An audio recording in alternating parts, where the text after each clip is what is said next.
Hola chicos, vamos a trabajar este tema con lo que es la voz activa y la voz pasiva en el inglés. ¿Ok? Estas dos terminologías se utilizan para hablar de específicamente las cosas que están en la oración. ¿Cómo así? La voz activa la utilizamos cuando hablamos del sujeto de una oración. Es decir, la voz activa sería una oración normal que siempre utilizamos o que siempre construimos, ¿ok? Cuando hablamos del sujeto de la oración. Pero la voz pasiva se utiliza cuando hablamos, en vez del sujeto, hablamos enfocándonos en el objeto de la oración. Es decir, no quién hace la oración o quién hace la acción, sino la acción que se hace. Ok, entonces veamos un ejemplo. Una voz activa sería una oración normal afirmativa, es decir, por ejemplo, Julia compró el nuevo libro de Game of Thrones, ¿ok?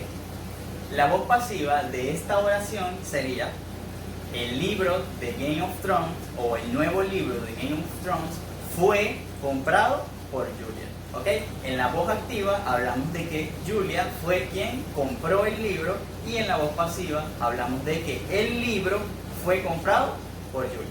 ¿Ok? Entonces vamos a trabajar de manera gramatical cómo se forman estas oraciones cuando transformamos de voz activa a voz pasiva en el inglés.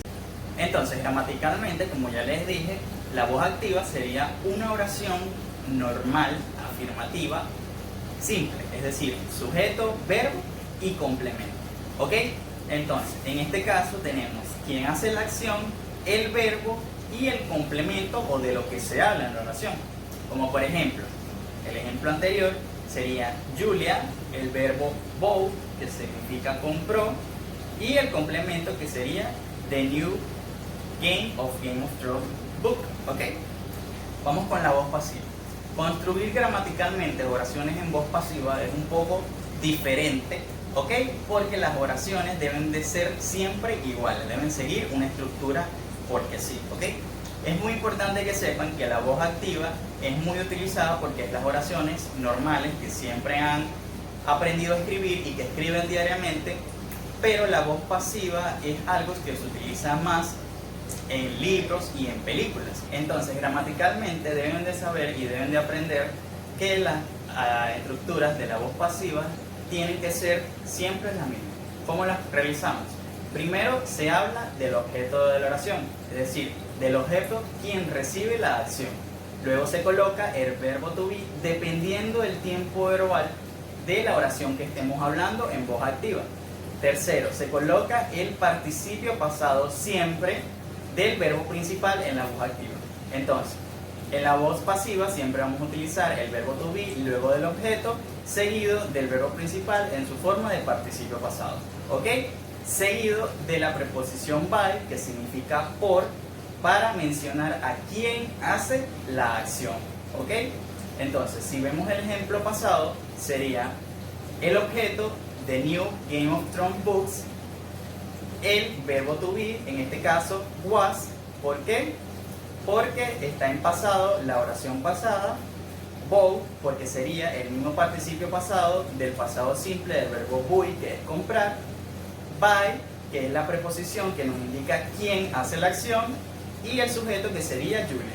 Entonces, como podemos ver, la voz pasiva nos indica y nos hace referencia al objeto quien recibe la acción en el inglés, y que deben de recordar que siempre normalmente se transforman las oraciones en voz pasiva de las voces activas. Entonces, la voz pasiva también la podemos utilizar cuando la persona quien hace la acción es desconocida o no es relevante, es decir, no es alguien importante a quien debemos nombrar. Recuerden que en la voz activa siempre damos importancia al sujeto de la oración.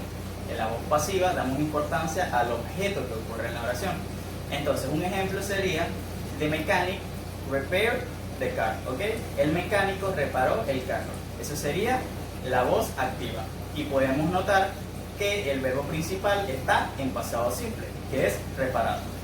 Entonces, si queremos construir la voz pasiva de la voz activa de esta oración, tenemos que colocar el objeto, que sería que el mecánico reparó el carro. ¿Ok? Sería the car, el verbo to be, como está en pasado, se coloca en pasado, es decir, was El verbo principal, que es repair, en pasado es el mismo porque se le agrega ed al final. Y si queremos colocar by the mechanic, sería hecho o reparado por el mecánico. Pero como en este caso estamos hablando de alguien que no es conocido o que no es importante, simplemente no lo podemos colocar en la oración y dejar la oración como el carro fue reparado, sin colocar el carro fue reparado por el mecánico.